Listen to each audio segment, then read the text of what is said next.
देखिए आज हम लोग ट्रिग्नोमेट्रिक फंक्शंस की लास्ट एक्सरसाइज 3.3 का ये लास्ट क्वेश्चन है।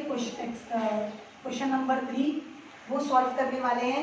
बिल्कुल क्वेश्चन नंबर 2 की तरह ही इसको हमको सॉल्व करना है। क्वेश्चन नंबर 2 में क्या था, आपको ये टर्म दिए हुए थे। क्वेश्चन नंबर 2 में ये लेफ्ट हैंड साइड दिया रहता था, लेकिन आंसर आपको नहीं पता होता था। बस यहाँ पे आपको RHS में आंसर भी दिया हुआ है, बाकी पूरा मेथड सेम है।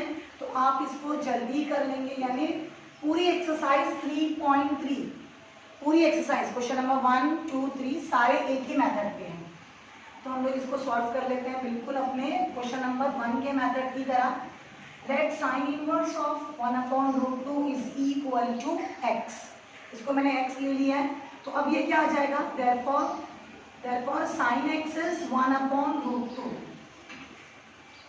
therefore sin x is 1/√2।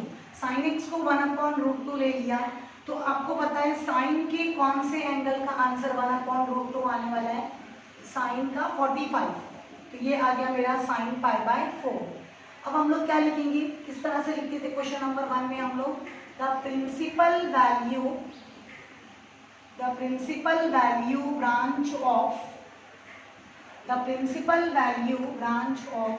sin inverse is -π/2 to +π/2। और जो मेरा आंसर आ रहा है कौन सा आ रहा है, π/4। π/4 किस बीच में है, -π/2 से लेकर के +π/2 की रेंज के बीच में है। इसके लिए मैं बोल सकती हूँ यहाँ पे कंपेयर करके कि x का आंसर क्या आ गया, मेरा π/4 आ गया। x का आंसर π/4 है, मतलब ये फर्स्ट टर्म का आंसर क्या है, π/4। Sine inverse of 1/√2 is π/4, make it 1। अब हम लोग इसी तरह से सेकेंड टर्म सॉल्व कर लेंगे। सेकेंड टर्म हमारा क्या है, देखिए सेकेंड टर्म में लेट साइन इनवर्स ऑफ √3/2 को मैं कह दूंगी ये y है। तो यहाँ से आपको क्या मिलेगा, therefore sin y is √3/2। Sign के कौन से एंगल का आंसर आपको √3/2 मिलता है। साइन 30 तो देखो हाफ होता है, तो ये साइन 60 हुआ। साइन 60 हम लोग कैसे लिखेंगे, π/3। फिर से यही लिखेंगे, the principal value branch of, क्योंकि साइन ही है ना इसलिए सेम आएगा, the principal value branch of sine inverse is this. यहाँ पे आपको लिखना है फिर से, ओके, इस तरह से। और जो मेरा आंसर है π/3, अब वो इन बिटवीन -π/2 to +π/2 है। इसके लिए मैं क्या बोलूंगी, therefore y is equal to π/3। y मैंने किसको लेट किया हुआ है वो हम लोग रिसब्स्टिट्यूट करेंगे। साइन इनवर्स ऑफ √3/2 मुझे कितना मिल गया, π/3। This is your equation 2। अब हम लोग कंसिडर करेंगे, कंसीडर LHS किया तो क्या मिलेगा, sign inverse of 1/√2 -3 into sine inverse of √3/2। तो sign inverse of 1/√2, sign inverse of 1/√2 कितना आ जाएगा, आपका आंसर क्या आया इसका, आप 1 में देख सकते हो। इसका आंसर निकाला हुआ है मेरा π/4 -3 इंटू, इसका भी आंसर निकाला हुआ है, वो क्या है, π/3। अब ये किस तरह से सॉल्व होगा मैं यहाँ पे सॉल्व करके बताती हूँ इसको। फाइनली π/4 माइनस ये 3 इंटू π/3। अब ये 3 से ये 3 आप कैंसिल कर दोगे तो आपको मिलेगा π/4 - π। यहाँ पे क्रॉस मल्टीप्लाई किया, π - 4π/4, so you will get -3π/4 -3π/4 and that is what your right hand side is, है ना। तो हमने LHS से स्टार्ट किया था और RHS हमको मिल चुका है, मतलब हमने ये क्वेश्चन मूव कर दिया। क्वेश्चन नंबर 2 मैंने बोर्ड पे लिख दिया है। क्वेश्चन नंबर 2 हम लोग को कैसे करना होगा आप देख सकते हो। LHS भी सॉल्व करना होगा और RHS को भी हमको सॉल्व करना होगा। तो मैं ये ले लेती हूँ, let sine inverse of minus half is equal to x. Let sine inverse of minus half is equal to x. अब यहाँ पे क्या हो जाएगा, आपको मिलेगा sine x is equal to minus half, है ना। जब ये साइन इनवर्स को आप इस तरफ शिफ्ट करेंगे तो आपको मिलेगा sine x. Sign x is minus half. अब साइन के कौन से एंगल का आंसर आपको हाफ मिलता है, तो साइन 30 मतलब पाई बाय 6। अब sine of minus theta is equal to sine minus theta, यानी माइनस साइन को रखता है। Sine of minus theta is equal to minus sine theta. फिर आप यहाँ पे क्या लिखोगे, the principal value branch of sine inverse is minus pi by 2 plus pi by 2 and जो हमको आंसर मिला है, क्या मिला है, minus pi by 6। This is greater than minus pi by 2 and less than plus pi by 2. Okay, therefore x is equal to, x का answer आपको क्या मिल गया, माइनस पाई बाय 6।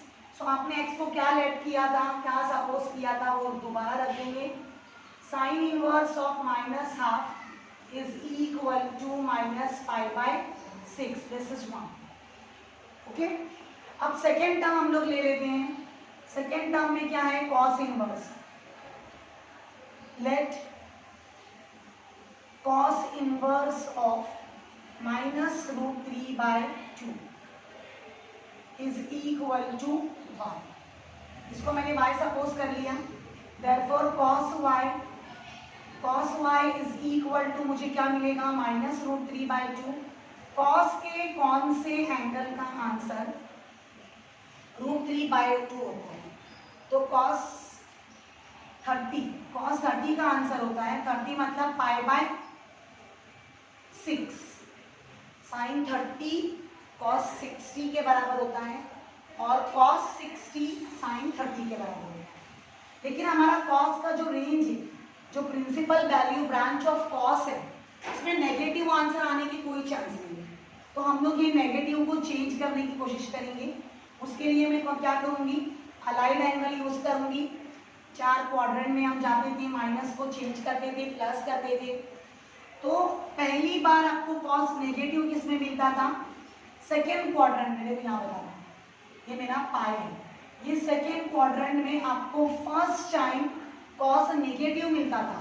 तो आप यहाँ पे क्या लिख सकते हो, पाई माइनस पाई बाय 6। तो आपको कॉस वाई का आंसर क्या मिल गया, यहाँ से कॉस 5 पाई बाय 6। अब आप principal value branch of cos लिखेंगे। The principal value branch of cos inverse is 0 to pi होती है, 0 to पाई, मतलब नेगेटिव नहीं होती इसमें नेगेटिव नहीं होता है। यही रीजन से हमने इस नेगेटिव को हटाने की कोशिश की। Therefore and 5 pi by 6 whatever is our answer, it is strictly in between 0 to pi। Therefore हम क्या बोलेंगे, हमारा y का आंसर क्या है, 5 pi by 6 है। और y को हमने फिर क्या लेट किया था, इधर ये वो रीसब्स्टिट्यूट करेंगे। Therefore cos inverse of minus root 3 upon 2 की वैल्यू मिल जाती है मुझे 5 pi by 6। ठीक है, ये हो गया मेरा सेकेंड का आंसर। अब इस क्वेश्चन में क्या होगा, आपको फर्स्ट सेकेंड तो निकालना ही है, साथ में ये थर्ड भी कैलकुलेट करना है। ठीक है, तो मैं यहाँ पे थर्ड भी कैलकुलेट कर ले रही हूँ। Let cos inverse of minus half is equal to z। तो मुझे क्या मिलेगा, यहाँ पे थोड़ा सा मैं इस तरफ शिफ्ट करके लिखती हूँ, शायद ना दिखे आप लोग को कैमरे में। यहाँ से लिखती हूँ, late let cos inverse of minus half is equal to z. Therefore cos z is equal to minus half. Therefore cos z is equal to minus half. और ये क्या हो जाएगा फिर cos z is equal to minus, cos के कौन C angle का answer half होता है, तो cos के sin 30 cos 60 ना, cos 60 मतलब पाई बाय 3. अगेन ये माइनस साइन हमको नहीं चाहिए, माइनस साइन हमको नहीं चाहिए. माइनस साइन क्यों नहीं चाहिए, क्योंकि principal value branch of cos inverse में नेगेटिव नहीं आता, तो हम लोग उसको हटाने की कोशिश करेंगे. और फिर से मैं वही टेक्निक यूज करूंगी कि कॉस मुझे पहली बार नेगेटिव कब मिलता है, सेकेंड क्वाड्रेंट में मिलता है. और सेकेंड क्वाड्रेंट में क्या आता है, पाई माइनस पाई बाय 3. तो कॉस z का मेरा आंसर आ गया cos 3 pi minus 1 pi that is equal to 2 pi upon 3.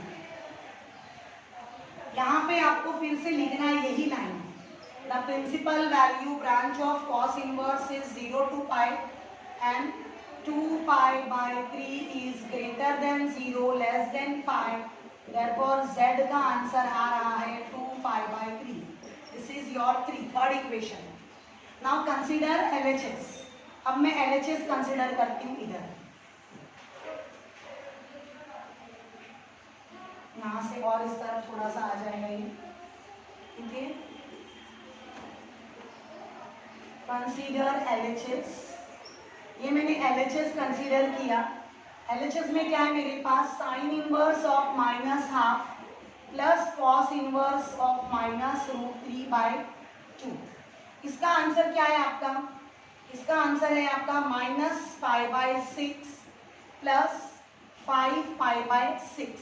6 को आप एक बार लिखेंगे, 5 में से 1 गया 4 pi upon 6. After cancelling you will get 2 pi by 3 which is in your equation number 3, है ना. तो ये हमको क्या मिल गया, राइट हैंड साइड.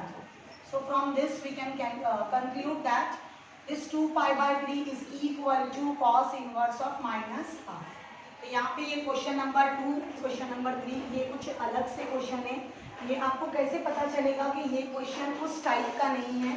आप देख सकते हैं जो क्वेश्चन नंबर 1, 2 या क्वेश्चन नंबर मेन 1, 2 जो इससे पहले वाली वीडियोस में हमने किया, आप सबके क्वेश्चंस देखिए. यहाँ पे जो नंबर होता है ना साइन इनवर्स के बाद ऐसे होता है, साइन इनवर्स ऑफ हाफ, या फिर रहेगा कॉस इनवर्स ऑफ √3 बाय 2. यानी कॉस के किसी ना किसी एंगल का वो आंसर होता है. कॉस के किसी ना किसी एंगल का आंसर आपको √3 बाय 2 मिल जाएगा, या साइन के किसी ना किसी एंगल का आंसर हाफ मिल जाएगा. तो ये जो क्वेश्चंस अब तक के हमने देखे वो क्वेश्चंस ऐसे थे कि वो ऑलरेडी किसी के आंसर थे. लेकिन आप देख सकते हो जो क्वेश्चन अब हम करने जा रहे हैं ये 3/5, साइन के कौन से भी एंगल का आंसर 3/5 आपको नहीं मिलने वाला. इसी तरह से कॉस के भी किसी भी एंगल का आंसर आपको 12/13 नहीं मिलेगा. ये मैं इसलिए बता रही हूँ कि स्टूडेंट्स कंफ्यूज हो जाते हैं, वो बोलते हैं कि इसको पीछे वाले मेथड से क्यों नहीं सॉल्व कर रहे हैं, इस क्वेश्चन नंबर 2 वाले मेथड से हम लोग इसको क्यों नहीं कर रहे हैं. तो इसके लिए मैंने आपको समझा दिया कि आप कैसे पता लगा सकते हो कि ये क्वेश्चन उस तरीके का नहीं है. ठीक है, फिर से मैं यहाँ पर भी बताऊंगी जब मैं सॉल्व करते रहूंगी. Let sine inverse of 3/5 is equal to x. अब मैं इसको लिख सकती हूँ sine x is equal to 3/5. अब यहाँ पे आप ध्यान दीजिए, साइन के, मैं इसके बाद वहां पर क्या लिखती थी हमेशा, साइन के कौन से एंगल का आंसर मुझे 3/5 मिलेगा. तो यहाँ पे आप देख सकते हो कि साइन के किसी भी एंगल का आंसर मुझे 3/5 नहीं मिलेगा. तो मैं क्या करूँगी, इसको आगे नहीं कंटिन्यू कर सकती उस तरीके से. मैं यहाँ पे फर्स्ट आइडेंटिटी यूज करूँगी और cos x का आंसर निकालने का कोशिश करूँगी. और ये क्यों कोशिश करूँगी उसका आंसर मैं आपको लास्ट में देती हूँ, एंड में देती हूँ, कि किस तरह से आपको पता चलेगा. फिलहाल आपके लिए सिर्फ इतना ही काफ़ी है समझने के लिए कि ये साइन एक्स मेरे पास आ गया है और मैं फर्स्ट आइडेंटिटी लगा के cos x का आंसर निकालना चाहती हूँ. तो ये हो गया मेरा cos square x is equal to 1 minus sine square x. cos square x is equal to 1 minus 3/5 का स्क्वायर. ये हो गया cos square x is equal to 1 minus 9/25. और फिर ये हो गया cos square x is equal to 16 upon 25, और फिर आप जब उसको स्क्वायर रूट हटाओगे तो ये आपको मिल जाएगा 4 अपॉन 5। cos x की वैल्यू आ गई आपकी 4 अपॉन 5। ठीक है, सेम मेथड में यहाँ पे भी करूंगी। जो मैंने यहाँ पे लिखा है ना वो cos के लिए यहाँ पे आएगा। लेट cos इनवर्स ऑफ 12/13 को मैं y ले लेती हूँ। इस तरह से मैंने इसको y लेट कर दिया। अब ये क्या हो जाएगा, cos y is equal to 12 upon 13। फिर यहाँ पे sine square y plus cos square y is equal to 1। Sine square y आपको निकालना है इस क्वेश्चन में, तो हम ऐसे ही रहने देंगे। प्लस 12 अपॉन 13 का ये हो गया स्क्वायर इज इक्वल टू 1। फिर ये हो गया sine square y is equal to 1 minus ये उस तरफ जाएगा तो बन जाएगा 169, और फिर ये हो जाएगा sine square y is equal to 169 minus 144। 169 में से 144 चला जाएगा तो आपको मिलेगा 5, ये 25 अपॉन 169। तो इस तरह से आपके पास साइन की वैल्यू आ गई 5 अपॉन 13। Okay, 5 upon 13। अब इसके बाद मेन हमको क्या करना है, आपको कैसे हिंट रखनी है मैं बता रही हूँ। देखो यहाँ पे जो राइट हैंड साइड है उसमें मेरे पास में साइन इनवर्स है। प्लीज बहुत ध्यान से समझिए। ये मेरा क्या है, x है, ये है प्लस में y, तो मैं यहाँ पे लिख रही हूँ, क्या लिख रही हूँ, x प्लस y। कहाँ से मुझे हिंट मिली, क्वेश्चन से। ये x है मेरा, ये है मेरा y, और यहाँ पे साइन इनवर्स था, वो साइन इनवर्स को मैंने लेफ्ट साइड में शिफ्ट किया तो मुझे क्या मिलेगा, sine of x plus y। Please बेटा ये स्टेप बहुत इंपॉर्टेंट है।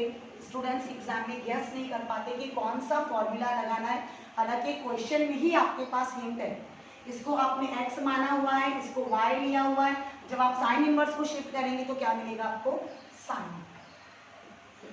Sign A cos B plus cos A sine B. इस तरह से साइन में क्या होता है, मिडल साइन की वैल्यू चेंज नहीं होती। साइन में मिडल साइन सेम आती है लेकिन कॉम्बिनेशन आता है। अब हमारे पास में इसकी वैल्यूज है, सबकी वैल्यूज है। साइन एक्स और कॉस वाई तो हमारे क्वेश्चन के दिए हुए नंबर्स है।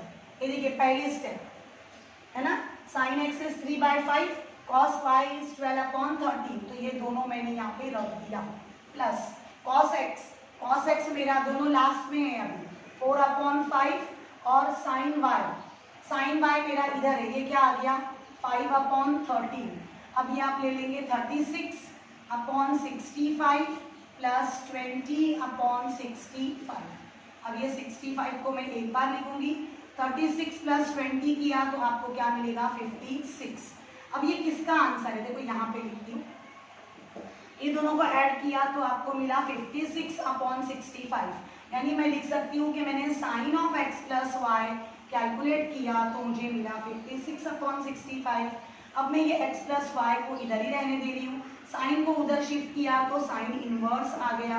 आप देख सकते हैं कि हमारे राइट हैंड साइड में यही लिखा हुआ था, मेरे राइट हैंड साइड में यही नंबर्स थे।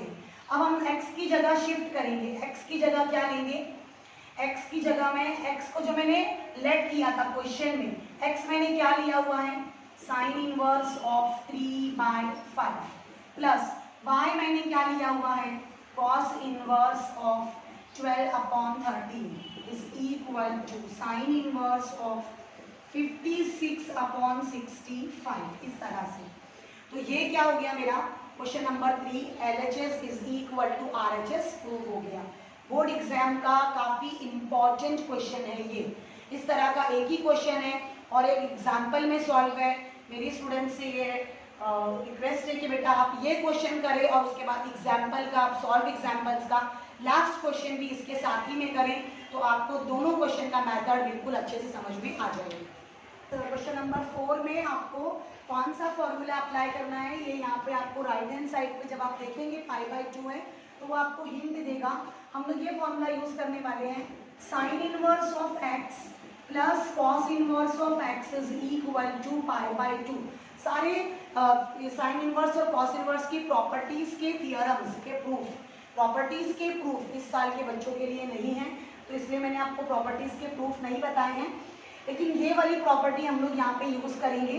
अच्छा, ये क्वेश्चन में आप ध्यान से देखिएगा, अगर मैं यहाँ से स्टार्ट करती हूँ ना तो बराबर मुझे इसमें मिलेगा साइन, यानी इसका आंसर मुझे मिलेगा साइन इनवर्स ऑफ 4/5। विद्या पहले सॉल्व करने से पहले बता रही मैं आपको। और अगर आप यहाँ से स्टार्ट करते हैं ना तो आपको मिलेगा इसका answer sine inverse of cos inverse of 3/5 की जगह आपको क्या मिलेगा, मैंने पहले बताया था यहाँ पे साइन इनवर्स ऑफ 3/5। और आप यहाँ से स्टार्ट करते हो ना तो आपको मिलेगा इसका आंसर, यहाँ से स्टार्ट करोगे तो मिलेगा साइन इनवर्स ऑफ 3/5, यानी ये x सेम हो जाएंगे।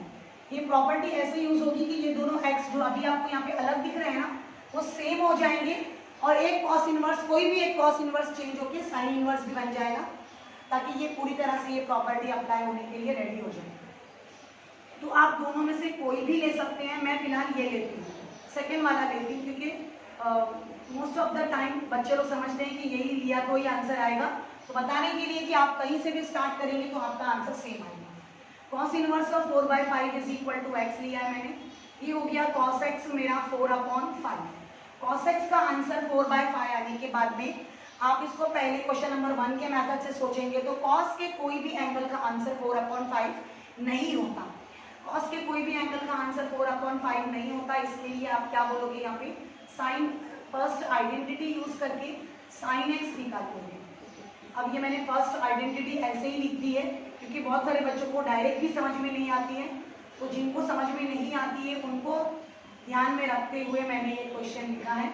Sign square x is equal to 1 - 16/25, इसको हमने उस तरफ शिफ्ट कर दिया, तो अब ये हो जाएगा sine square x is equal to 25 - 16, मतलब क्या आ गया 9/25। तो sine square x is equal to, अब स्क्वायर रूट कर लीजिए दोनों तरफ, square root taking square root on both the sides 3/5 आ गया। अब आप देखिए इसको हम लोग कैसा लिख सकते हैं, x के प्लेस पे, प्लीज यहाँ पे ध्यान दीजिए, ये बहुत समझने वाला लाइन है। Sine x is equal to 3/5 मुझे मिल रहा है, आप देख रहे हैं।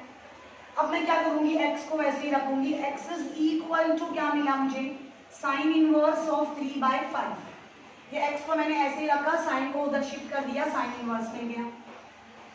अब हम क्या करेंगे, ये x की जगह पर, इस x के प्लेस पर मैं लिखूंगी, इस x के प्लेस पर मैं यहाँ पे जो मैंने लेट किया था वो लिखूंगी, मतलब cos इनवर्स ऑफ 4/5 को हम इक्वल लिख सकते हैं साइन इनवर्स ऑफ 3/5 के।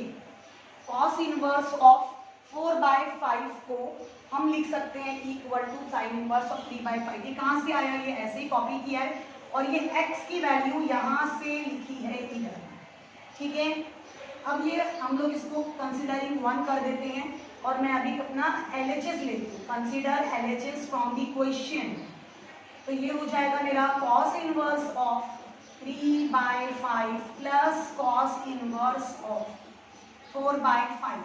अब यहाँ पे क्या होगा, मैं इसको ऐसे ही रखूंगी, cos इनवर्स ऑफ 3/5 को मैं ऐसे ही रखूंगी।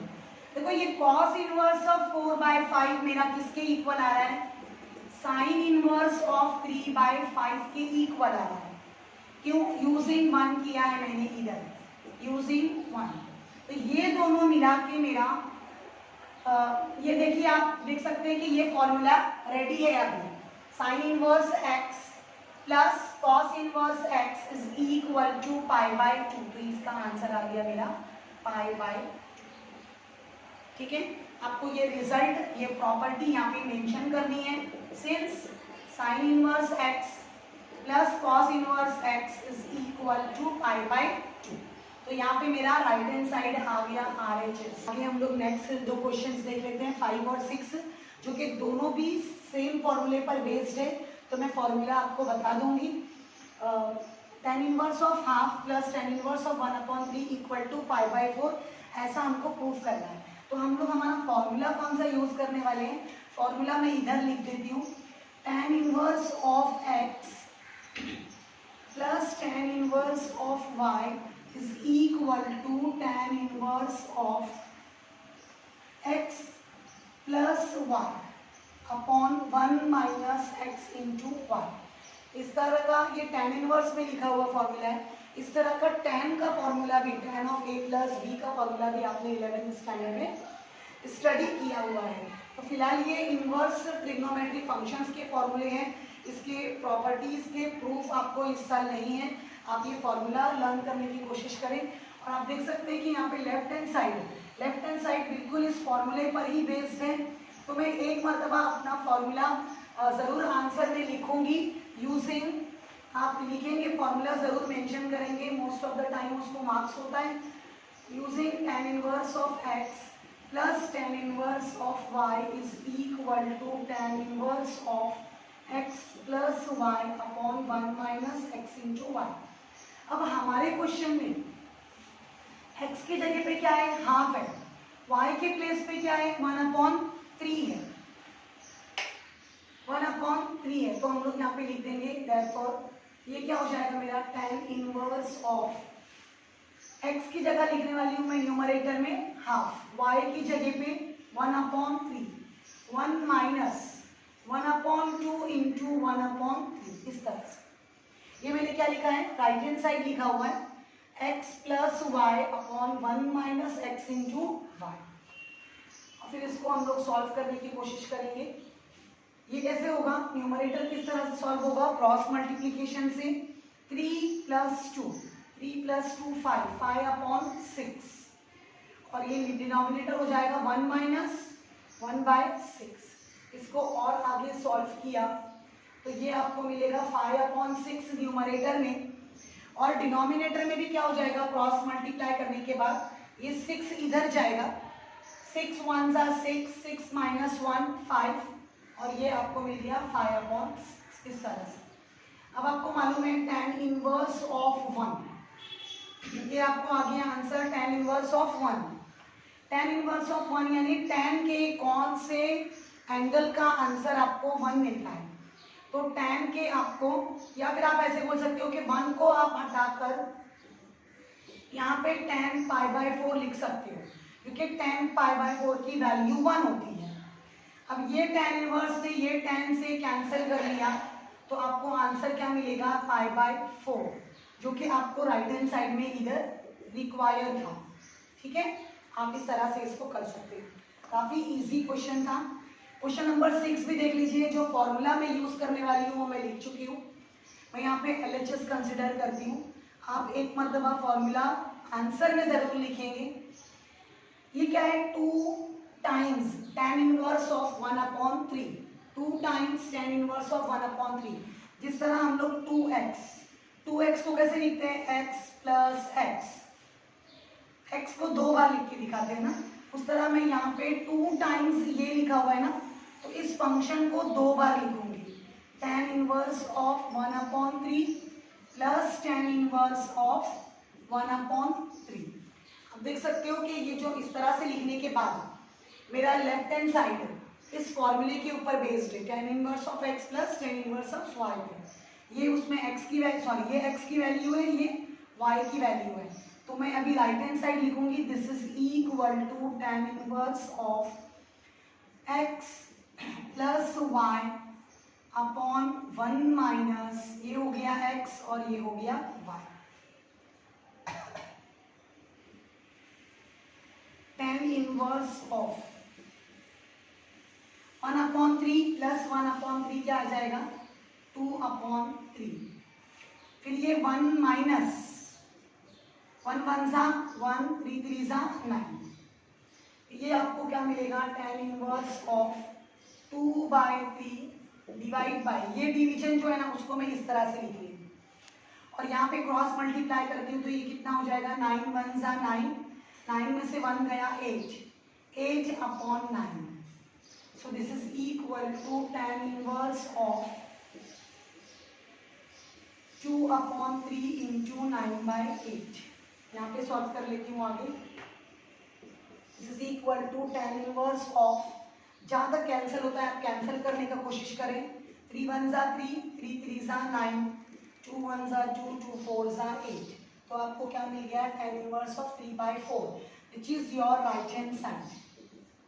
ठीक है, दोनों क्वेश्चन सेम फॉर्मूले पे बेस्ड थे, सेम फॉर्मूला अप्लाई किया है जो कि काफ़ी इजी है, tan inverse of x plus question number 7 में आपको क्वेश्चन देखकर समझ में आना चाहिए कि हमको क्या करना है।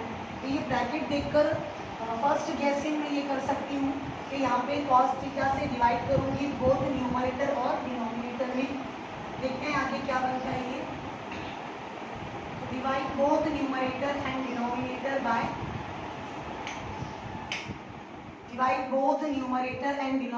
Bye cos theta. Tan inverse of cos theta plus sin theta, इधर मैं न्यूमरेटर में दोनों को cos theta से डिवाइड कर रही हूँ, फिर ये हो गया मेरा डिनोमिनेटर। अब यहाँ पर भी मैं डिनोमिनेटर में cos theta से दोनों तरफ डिवाइड कर रही हूँ, sin theta and cos theta। ठीक है, divide both numerator and denominator by cos theta। ये हो जाएगा 1 plus tan theta upon 1 minus tan theta, इस तरह से 1 plus tan theta upon 1 minus tan theta. अब यहाँ पे जो फॉर्मूला हमने इससे पहले दो क्वेश्चंस में 5 और 6 में क्या यूज किया, ये tan inverse of x plus tan inverse of y is equal to tan inverse of x plus y upon 1 minus xy। यही फॉर्मूला सेम फॉर्मूला मैं इधर अप्लाई करना चाहती हूँ। तो आप देखिए ये फॉर्मूला यहाँ पे इस तरीके से है, राइट हैंड साइड आपको पहले मिल रहा है और आप लेफ्ट हैंड साइड उसका आंसर लिखने वाले हो। प्लीज यहाँ पे ध्यान से समझो बेटा, ये tan इनवर्स यहाँ पे बाहर है तो वो यहाँ पे भी बाहर है, x के प्लेस पे क्या है, इधर 1 है, y के प्लेस पे tan थीटा और यहाँ पे भी 1, ये 1 ही है, ये x है, ये y है, ये 1 माइनस, मैं इसको ऐसे कर सकती हूँ ना 1 इंटू tan थीटा। ऐसा मैंने क्यों किया है, आपको ये दिखाने के लिए कि ये x इंटू वाई आपके मल्टीप्लाई में भी है। अगर आपको ये 1 लिखे बगैर समझ में आ जाता है तो वेल एंड गुड, नहीं समझ में आता है तो आप अपने समझने के लिए लिख सकते हो। तो ये क्या हो गया मेरा tan इनवर्स ऑफ, ये राइट हैंड साइड बन गया, tan inverse of x plus y upon 1 minus x into y. तो इसका आंसर क्या है अकॉर्डिंग टू दिस फॉर्मूला। तो फॉर्मूला आप इधर मेंशन करोगे, ये वाला मैं क्या लिखूंगी, tan इनवर्स ऑफ 1 लिखूंगी, इसका आंसर tan इनवर्स ऑफ 1 मैं लेफ्ट हैंड साइड लिख रही हूँ plus tan inverse of tan theta, ऐसे लिखा है। y क्या है मेरा tan थीटा है इधर, तो y की जगह tan थीटा लिखा है, x की जगह मैंने 1 लिखा है। प्लीज ये समझ में नहीं आएगा तो आपको ये समझ में नहीं आएगा, ये ध्यान दो यहाँ पे अच्छे से कि ये आपको राइट हैंड साइड पहले मिल रहा है। अब tan inverse of 1, tan inverse ऐसे ही लिख दिया मैंने, 1 के जगह पे मैं tan 45 लिख सकती हूँ, tan 45 का आंसर 1 होता है। यहाँ से ये tan इनवर्स और tan एक दूसरे को हटा देंगे, कैंसिल कर देंगे, लेकिन आपको कट नहीं करके दिखाना है, ये थीटा हो गया। अब यहाँ पर भी सेम चीज होगा, tan इनवर्स और tan ये एक दूसरे को हटा देंगे, तो आपके पास क्या बचेगा, सिर्फ π/4 और ये प्लस थीटा, जो कि इसका आंसर है। आपको राइट है, प्रूव द फॉलोइंग था ना, यहाँ पे दिया हुआ था π/4 प्लस थीटा, आपको प्रूव करके बताना है। ठीक है, of square root of 1 minus cos theta upon 1 plus cos theta. अब आप इसमें क्या करेंगे, देखिए स्टूडेंट्स, tan इनवर्स मैंने एज इट इज कॉपी किया है, स्क्वायर रूट ऑफ आपने ये स्टडी किया हुआ है, 1 माइनस कॉस थीटा क्या होता है, 1 minus cos theta is 2 sine square theta by 2, ये हमारा स्टैंडर्ड फॉर्मूला है। 1 माइनस कॉस थीटा का 2 sine square theta by 2, 1 plus cos theta का 2 कॉस स्क्वायर थीटा बाय 2। ये 2 से ये 2 हम कैंसिल कर सकते हैं, ये आपको क्या मिलेगा, tan inverse of square root of sine square cos square आपको मिलेगा स्क्वायर रूट के अंदर tan स्क्वायर थीटा बाय 2। और फिर यहाँ से हम लोग जब स्क्वायर रूट से बाहर आएंगे तो स्क्वायर और स्क्वायर रूट एक दूसरे को कैंसिल करके मुझे आंसर क्या देंगे, tan थीटा बाय 2 इस तरह से। और ये tan इनवर्स और tan ये दोनों ने एक दूसरे को कैंसिल किया यहाँ पे, जिस तरह पीछे क्वेश्चंस में हमने बताया था। तो हमको आंसर क्या मिल गया, थीटा बाय 2, जो कि हमारा राइट हैंड साइड था। देखिए काफी सिंपल क्वेश्चन था ये। जो बच्चों को ये फॉर्मूले याद नहीं है, मैं उनको ये cos 2 थीटा के 4 फॉर्मूले बता दे रही हूँ। cos 2 थीटा के ये 4 बेसिक फॉर्मूले हैं जो आपको याद होने ही चाहिए। ये 4 फॉर्मूले आपको याद होंगे तो आपको हमेशा ट्रिग्नोमेट्री करने में बहुत आसानी होगी। पहला फॉर्मूला है cos square theta minus sine square theta. Next है ये cos है ना, तो cos को अगर आप नजदीक लिखते हो तो ये पहले रहेगा 2 cos स्क्वायर थीटा माइनस 1, और अगर साइन वाला फॉर्मूला यूज करना चाहते हो तो साइन कहाँ जाएगा, दूर जाएगा। तो ये हो जाएगा 1 माइनस 2 साइन स्क्वायर थीटा। और ऐसे ही इसका एक फॉर्मूला tan के फॉर्म में भी है, 1 minus tan square theta, 1 minus tan square theta upon 1 plus tan square theta. तो ये 4 cos 2 थीटा के बहुत ही बेसिक, बहुत ही यूजफुल, बार बार लगने वाले फॉर्मूले हैं, जिसकी हेल्प से ही हमने यहाँ पे फिलहाल 1 minus cos theta is equal to 2 sine square theta by 2 बनाया है। तो आई होप ये क्वेश्चन नंबर 3 यहाँ पे कंप्लीट हुआ है। आपको पूरे क्वेश्चन समझ में आए होंगे, मैंने ऑल क्वेश्चंस लिए हैं इसमें। प्लीज यहाँ पे इसके साथ हमारा चैप्टर ट्रिग्नोमेट्रिक फंक्शंस भी कंप्लीट हो जाता है।